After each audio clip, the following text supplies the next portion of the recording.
The dust swirled around Silas Blackwood's polished boots, a nervous eddy in the suffocating silence of the town square. He stood on the makeshift auction block, a collection of sturdy crates, his portly frame exuding a smug authority that choked the breath from the assembled townsfolk. His gaze, like a vulture's, swept over the woman standing before him, Ilara Vance. Her dress was patched but clean, her face pale but for the twin spots of defiant color high on her cheekbones. Her hands were clasped so tightly before her they were bloodless. Behind her, unseen but palpably present in her terror, were her two small children, shadowed by the threat of starvation and a future Blackwood was all too eager to dictate. The air was thick with shame, the gazes of the townsfolk mostly downcast, fixed on the ground as if solutions might sprout from the barren earth. They were a gallery of fear, their inaction a chorus to Blackwood's cruel overture. He was foreclosing on a debt her late husband had foolishly incurred, and Ilara was the final, most valuable collateral. Blackwood cleared his throat, a sound like gravel grinding. "Well now, Ilara," he began, his voice oozing a grotesque paternalism, "the good people of Redemption have heard the terms. Your meager possessions have barely covered the interest. Your land, such as it is now mine." He paused, letting his words hang, each one a hammer blow. "But I am a man of opportunities." A greasy smile spread across his face, and his eyes roamed Ilara with a possessive glint that made several onlookers flinch. Ilara's voice, when it came, was a mere thread, yet it sliced through the oppressive quiet. Her eyes, wide and luminous with a mother's ultimate desperation, fixed on Blackwood, not with subservience, but with the raw courage of a cornered animal. "I have nothing left, Mr. Blackwood." "Nothing but myself." A tremor ran through her, but her gaze held. She said, and her voice gained a chilling clarity that echoed across the silent square, each word a shard of her dignity, "I'll serve you forever, master, if you feed my children tonight." The word master was a brand on her own soul, offered up in the most terrible bargain. The crowd stirred, a low murmur of discomfort and horror, but none moved, none spoke up. They were caught in the web of Blackwood's power, their own debts, their own fears.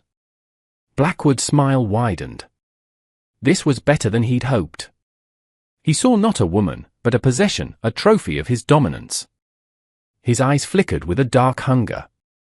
He was about to speak, to seal her fate with a triumphant affirmative, when another voice, unexpected and resonant, cut through the charged atmosphere.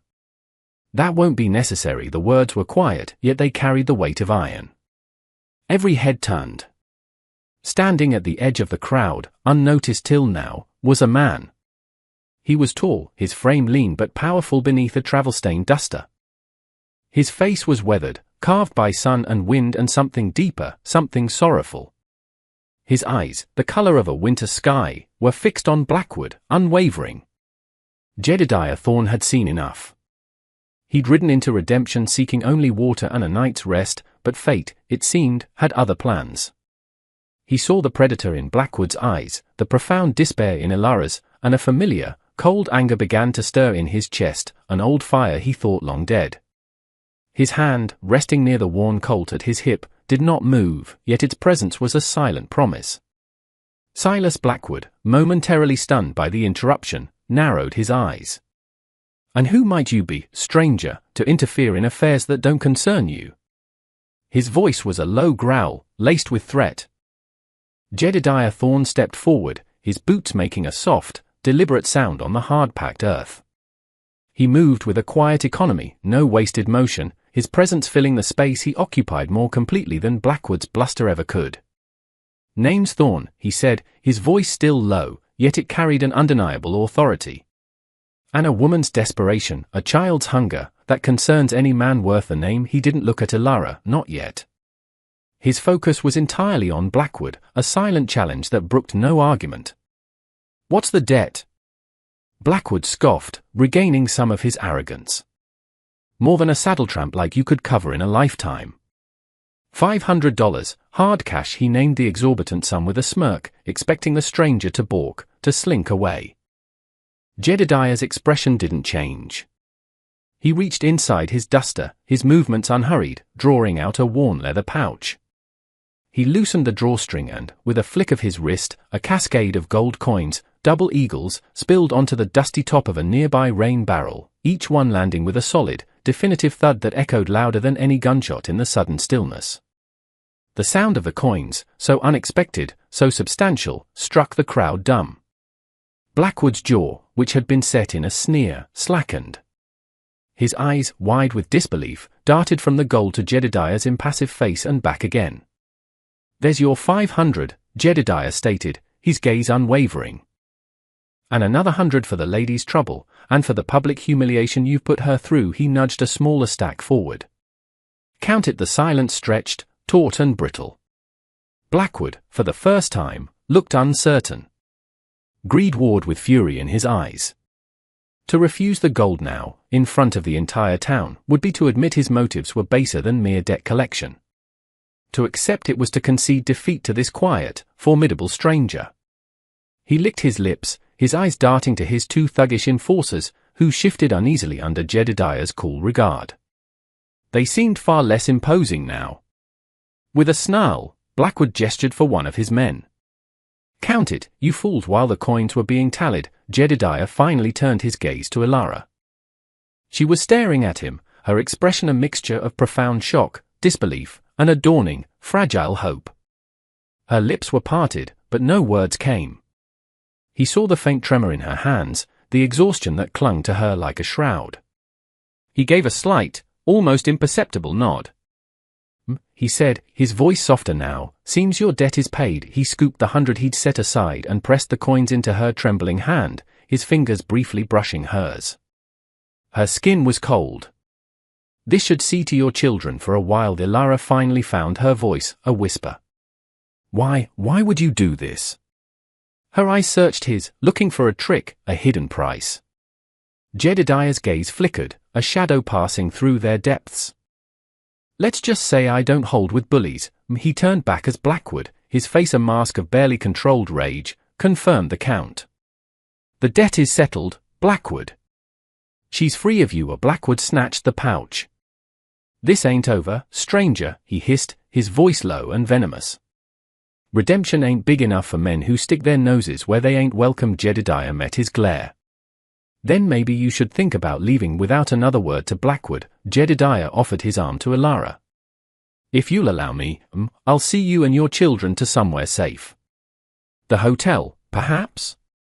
Get them something warm to eat." Elara hesitated for only a moment, then, with a gratitude that shone through her fear, she took his arm. The townsfolk parted silently as they walked away, leaving Blackwood fuming, his victory turned to ash, his authority profoundly challenged. The quiet stranger had bought more than a debt. He'd bought a sliver of hope for a woman and her children, and in doing so, had sown the seeds of a storm that was far from over. He led her to the small, reasonably clean eatery attached to the general store, the scent of stew and fresh bread a welcome change from the dust and despair of the square. Elara's two children, Lily, perhaps 7, with her mother's wide, haunted eyes, and Tom, a boy of 5, his small face smudged with dirt and silent worry, emerged from the alley where their mother had hidden them. They clung to Elara's skirt, their gazes fixed on Jedediah with a mixture of fear and curiosity. He ordered them bowls of the thickest stew, milk, and bread, watching as they ate with a quiet intensity, their initial apprehension slowly giving way to the simple, urgent need of empty bellies being filled. He said little, his presence a shield, his silence more comforting than any platitude. The townsfolk whispered, their eyes following him, this man who had materialized from nowhere with a fortune in gold and a core of steel. Who was Jedediah Thorne? And what storm had he truly brought to redemption? Silas Blackwood did not take defeat gracefully. Humiliation curdled into a venomous rage within him, a dark bile that promised retribution. He was a man accustomed to power, to bending others to his will through fear and economic strangulation. Jedediah Thorne's quiet defiance was an intolerable affront, a spark that threatened to ignite the tinder of resentment smoldering beneath the surface of redemption. Blackwood owned the saloon, the largest land holdings, and held the mortgages of half the businesses in town, including the timid Sheriff Miller's small ranch.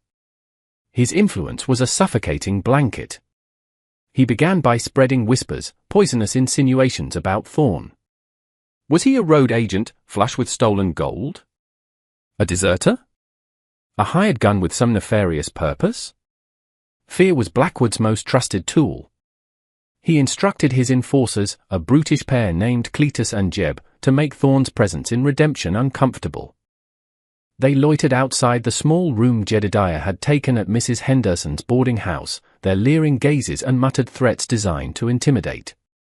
Mrs. Henderson, a widow with a kind face and a spine forged in hardship, offered Jedediah quiet support, an extra blanket, a pot of coffee left on the stove. She'd seen too much of Blackwood's cruelty. "He's a viper, Mr. Thorn," she warned him one evening, her voice low as she cleared his supper dishes.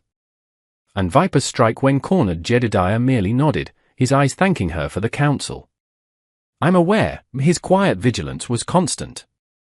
He accompanied Elara and her children when they went to the general store for supplies, his presence a silent deterrent to any overt harassment. He noticed the townsfolk, who had initially avoided Elara, now offered hesitant nods, a shared glance of sympathy. A small crack was appearing in the wall of fear Blackwood had built. One evening, as Jedediah walked back from checking on the horse he'd stabled, Cletus and Jeb blocked his path in a narrow alleyway. The moon cast long, menacing shadows. "Mr. Blackwood wants a word with you, Thorn," Cletus sneered, cracking his knuckles. "Says you've overstayed your welcome." Jedediah stopped, his body relaxed but ready. His eyes, though shadowed by his hat brim, seemed to absorb the dim light, holding a chilling stillness. "I'm not looking for trouble," he said, his voice even. "But I don't run from it either." Jeb, emboldened by their numbers, lunged with a clumsy fist. Jedediah moved with a speed that belied his calm demeanor. He didn't draw his gun. A swift block, a precisely aimed strike to Jeb's throat that sent him gasping to his knees, and a disabling twist of Cletus's extended arm that ended with the man howling, his wrist bent at an unnatural angle. It was over in seconds. Jedediah looked down at the whimpering Cletus. "Tell Blackwood," he said, his voice like chipped flint, "to send a man next time, not boys." He stepped over Jeb and continued on his way, leaving them to nurse their wounds and their shattered bravado. The incident, quickly whispered through town, only deepened the mystery surrounding him. Later that night, Elara found him sitting on the porch of the boarding house, staring out at the stardusted prairie. She had mended a tear in young Tom's only shirt and brought Jedediah a cup of coffee. She sat quietly beside him for a moment. "They say you handled Cletus and Jeb without breaking a sweat," she said softly. He took the coffee, his fingers brushing hers. "They were clumsy. You're not, though," she observed. "You move like a soldier." He didn't answer immediately, sipping the coffee. The silence stretched, filled only by the chirping of crickets. He carried a weight, she could see it in the lines around his eyes, in the way he held himself, as if braced for a blow that had already fallen long ago. On his rough-hewn bedside table, beside a worn Bible, lay a small, tarnished silver locket. Elara had glimpsed it once when Mrs. Henderson was tidying his room. She hadn't pried, but the image stayed with her. Finally, he spoke, his voice low, almost a whisper, not looking at her but at some distant point in the darkness. "I had a family once. A wife, Sarah, and 2 children. A girl, Martha, and a boy, little Caleb." His voice caught, just for an instant, a raw edge of pain exposed. "Fever took them. Swept through our valley like a wildfire. There was a man, a charlatan, selling promises of a cure. Took our money, gave us nothing but false hope. By the time we knew better, it was too late." He paused, the silence heavy with unspoken grief. "I stood by. Watched them fade. I didn't fight hard enough for them, not against the sickness, not against the lies." His hand clenched unconsciously around the coffee cup, the knuckles white. The air grew cold around them, despite the mild night. "I wasn't there to protect them when it mattered most. I see their faces." He trailed off, the admission hanging raw and exposed in the night air. Elara's heart ached for him. She saw it then, the source of his quiet strength, his fierce protectiveness. It wasn't just abstract morality, it was atonement. He was trying to silence the ghosts of his past by saving her and her children from a different kind of predator. "You couldn't have known," she whispered, her voice thick with empathy. "You can't blame yourself for a sickness." Jedediah finally turned to look at her, his eyes filled with a profound, weary sadness that mirrored her own past losses. Maybe not for the sickness, but for not seeing the wolf in sheep's clothing sooner. For not standing up when a stand needed to be taken. Some things a man carries. He looked away again, towards the vast, indifferent darkness. Blackwood, he said, his voice regaining its steel, is the same kind of wolf. Thinks he can prey on the weak, take what he wants. His wrong. Ilara reached out, her hand gently covering his. A simple touch, conveying understanding, shared sorrow, and a budding, fierce loyalty.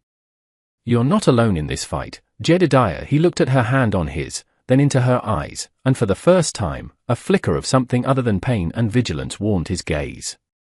It was the faintest stirring of connection, a shared burden making the load a fraction lighter.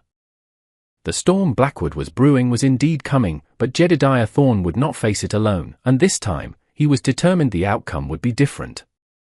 Blackwood's fury, already a potent force, escalated into a dangerous obsession. The public humiliation, the physical trouncing of his men, and now the growing, quiet admiration some townsfolk held for Thorne, it was all a corrosive acid eating away at his authority. He would not be undone by a drifter and a penniless widow. He decided that direct, overwhelming force was the only language Thorne would understand. He sent riders to his outlying ranches, summoning the roughest hands on his payroll, men whose loyalty was bought with liquor and blood money. Redemption was about to learn who truly held the reins. Word of Blackwood's preparation spread like wildfire through the anxious town. Sheriff Miller, a man whose badge was more ornament than authority, wrung his hands and pleaded with Jedediah to leave. His gatherin's a war party, Thorne. There's no standing against him. Take the woman and kids and ride out while you still can. It's for their sake. Jedediah listened patiently, his expression unreadable. And what about the next family Blackwood decides to ruin, Sheriff? Or the one after that, he asked quietly. Running only postpones the reckoning. A Miller flushed, shame warring with his fear. He had no answer. Jedediah knew the confrontation was inevitable. He wasn't a man to seek violence, but the peace he craved seemed perpetually out of reach, always demanding a price he was weary of paying, yet always willing to meet. He found Ilara by the small creek behind the boarding house, where Lily and Tom were trying to catch minnows with a piece of string and a bent pin. Her face was etched with worry, but her hands were busy mending a shirt for Tom, a small, defiant act of normalcy in the face of impending chaos. "He's coming for us, isn't he?" she asked, not looking up from her needlework. Her voice was steady. Jedediah nodded. "Tonight, I reckon." Or first light. He watched the children for a moment, their innocent play a stark contrast to the darkness gathering. "I want you to take the children, Ilara. Mrs. Henderson has a root cellar, sturdy and hidden. You'll be safe there." Ilara finally looked up, her eyes meeting his, clear and resolute. "And you, Jedediah? Where will you be?" "I'll be where he expects me to be," he said simply. Drawing his fire. "No," she said, a new strength in her voice. "We faced him once for our lives. We won't hide while you fight our battle alone. This is our home, what little of it there is. These are our children. If Blackwood wants them, he has to come through both of us." Jedediah saw the fierce determination in her eyes, the resilience he had recognized from the start, now fully ignited. She was no longer just a victim, she was a woman defending her own. He felt a profound respect, and a painful echo of the partner he had lost. "It'll be dangerous, Ilara. Living under Blackwood's shadow is dangerous," she countered. "At least this way, we fight for a chance at something better." As dusk began to bleed across the sky, painting the clouds in hues of orange and blood red, Blackwood and his dozen riders thundered into the north end of Redemption's main street. They were a grim procession, armed with rifles and a palpable air of menace. The townsfolk, who had gathered in nervous clusters, scattered, doors slamming, windows shuttering. The street emptied, leaving only the swirling dust and the oppressive silence. Jedediah stood in the middle of that street, a solitary figure near the horse trough in front of the silent general store. He wasn't hiding. He held a Winchester rifle, its barrel resting lightly in the crook of his arm. Ilara was not beside him, but he knew where she was. She had insisted on her own role, a role that played to her strengths, her knowledge of the town's back ways. Blackwood reined in his horse, his face a mask of triumphant malice. "Thorn! I knew you were too stupid to run. I'm here to reclaim what's mine, starting with the woman and her brats, and then I'm going to teach this town a lesson about respecting authority." His men fanned out, their rifles glinting in the fading light. "This is your last chance, Blackwood." Jedediah's voice was calm, carrying clearly in the stillness. "Ride out. Leave these people in peace." Blackwood laughed, a harsh, ugly sound. "Peace? There'll be peace when you're 6 feet under." He raised his hand, about to give the order to fire. In that instant, a lantern flared to life in the window of the abandoned smithy down the street. Then another in the bakery. And another in the dressmaker's shop. One by one, lights appeared, small acts of defiance. And then, figures. Mrs. Henderson, holding an old shotgun, stood on her porch. Mr. Abernathy, the usually timid storekeeper, appeared in his doorway, a hunting rifle in his hands. Even Sheriff Miller, his face pale but set, stepped out from his office, his Colt drawn. They weren't an army, but they were no longer a cowardly crowd. Elara, using her knowledge of the interconnected back rooms and alleys, had rallied them, appealing not to their courage, which was scarce, but to their decency, which had been buried. She had reminded them that Blackwood's tyranny affected them all, that Thorn was fighting for a principle they had forgotten. And as Blackwood's men hesitated, their eyes darting nervously at the unexpected resistance, however meager, Jedediah raised his Winchester. The first shot was not his. It came from the shadows near the livery, Elara, with an old but accurate squirrel rifle, clipping the hat from the head of Blackwood's closest man. The fight exploded. Gunfire erupted, shattering the twilight. Jedediah moved with deadly precision, taking cover, returning fire, his shots aimed to disable, not to kill, but with lethal intent if pressed. He was a whirlwind of controlled violence, a stark contrast to the panicked, wild firing of Blackwood's men, who were now caught in a crossfire, however sporadic. Elara, moving from window to window, her shots carefully placed, created chaos and confusion among Blackwood's ranks. The townsfolk, emboldened by Jedediah's stand and Elara's courage, added their own sporadic fire, mostly inaccurate but adding to the din and the sense that Blackwood was no longer facing one man, but a community, however fractured. Blackwood, enraged and desperate, spurred his horse forward, firing wildly at Jedediah.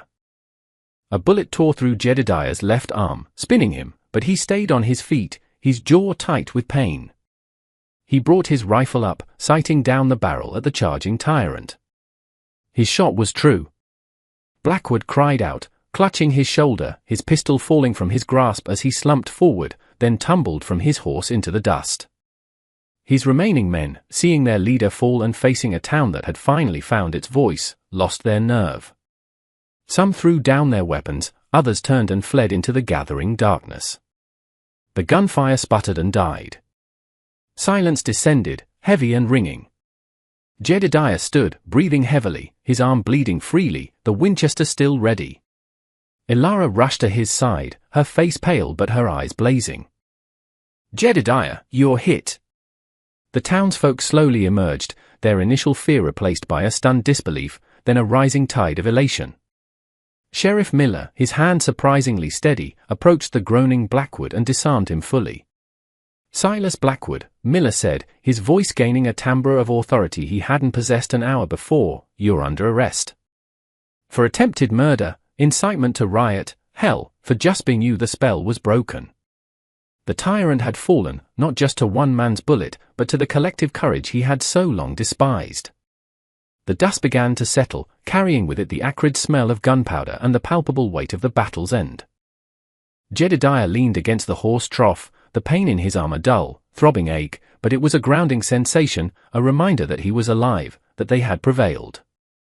Elara, her hand surprisingly gentle but firm, was already tearing strips from her petticoat to staunch the bleeding.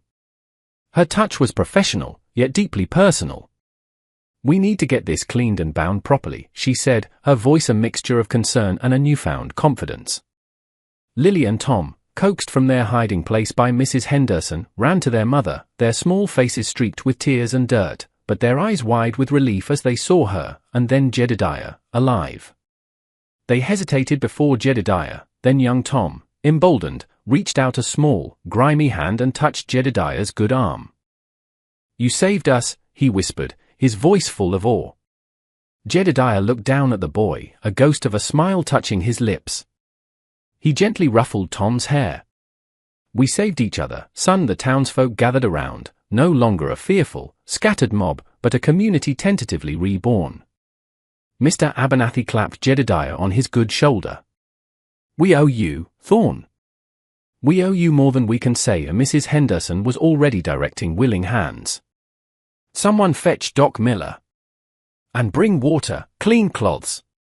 Sheriff Miller, his badge seeming to shine a little brighter in the dim light, hauled the wounded and cursing Silas Blackwood to his feet, assisted by 2 deputized citizens who now looked Blackwood in the eye without flinching. "Your reign's over, Silas," Miller stated, the words carrying the weight of a long-overdue justice. "Redemption's gonna breathe free for a change." Blackwood spat at his feet but said nothing, his face a contortion of pain and impotent fury. Later, after Doc Miller had cleaned and stitched Jedediah's arm, declaring it a clean wound that would heal well with rest, Jedediah found himself on Mrs. Henderson's porch once more. Elara sat beside him, nursing a cup of coffee he suspected was more for his benefit than hers. The children were asleep inside, safe and sound, their bellies full, their nightmares, perhaps for the first time in a long time, held at bay. The town was quiet, but it was a different kind of quiet now, not the silence of fear, but the peace of a storm past, of a burden lifted. "They want you to stay, you know," Elara said softly, looking out at the street where lamps now burned with a more cheerful glow. Sheriff Miller said there might be a marshal's position opening up for the county. Or just a place. A place to be. Jedediah looked at his bandaged arm, then out at the town. He had ridden into Redemption a haunted man, seeking nothing but to pass through. He had found instead a reflection of his own past pain in Elara's plight, and in defending her, he had inadvertently defended himself from the ghosts that rode with him. He hadn't erased the sorrow of Sarah, Martha, and Caleb, but he had honored their memory in a way that soothed a small part of that old, aching wound. He had stood when it mattered, protected those who needed it, and in doing so, had found a measure of, not forgiveness, perhaps, but acceptance. Redemption. "What about you, Elara?" he asked, his voice quiet. "What will you do now?" She smiled, a genuine, hopeful smile that lit up her face. "Raise my children. Rebuild our lives. Thanks to you, we have a chance." A real chance. She paused, then met his gaze directly. "We'd like it if you stayed, Jedediah. Lily and Tom, they've taken a shine to you." "And I?" She hesitated, a faint blush rising on her cheeks. "I value your company. Your quiet strength." Jedediah considered her words. The open road had been his only companion for so long, his grief a solitary burden. But here, in this small, dusty town that had found its courage, with this resilient woman and her bright-eyed children, there was a different path. A path that might lead not away from pain, but towards a new kind of peace, a shared future. He thought of the empty chair at his campfire, the solitary meals, the nights filled with memories. Perhaps it was time to build something new, instead of just running from the ruins of the old. He looked at Elara, at the hope in her eyes, a reflection of a nascent hope in his own. "Maybe," he said, the single word carrying a world of possibility. "Maybe a man can find a place to rest his hat after all." He still had a long road to true peace, but for the first time in years, Jedediah Thorn felt like he might not have to walk it alone. The night was calm, the stars bright above Redemption. A tyrant was caged, a community was healing, and a stoic protector had found a flicker of solace, a chance to nurture life instead of just mourning its loss. The debt paid in the town square was not the only one settled. The greatest debt, the one to his own spirit, was finally on its way to being reconciled. If you were Jedediah, having faced your past and found a chance at a new beginning, what choice would you make? Would you stay in Redemption, or would the call of the open road, the habit of solitude, prove too strong? Tell me in the comments below what you believe true redemption means. And if this story of courage and second chances moved you, make sure to like this video, subscribe to our channel for more tales of the West, and click the notification bell so you don't miss our next story.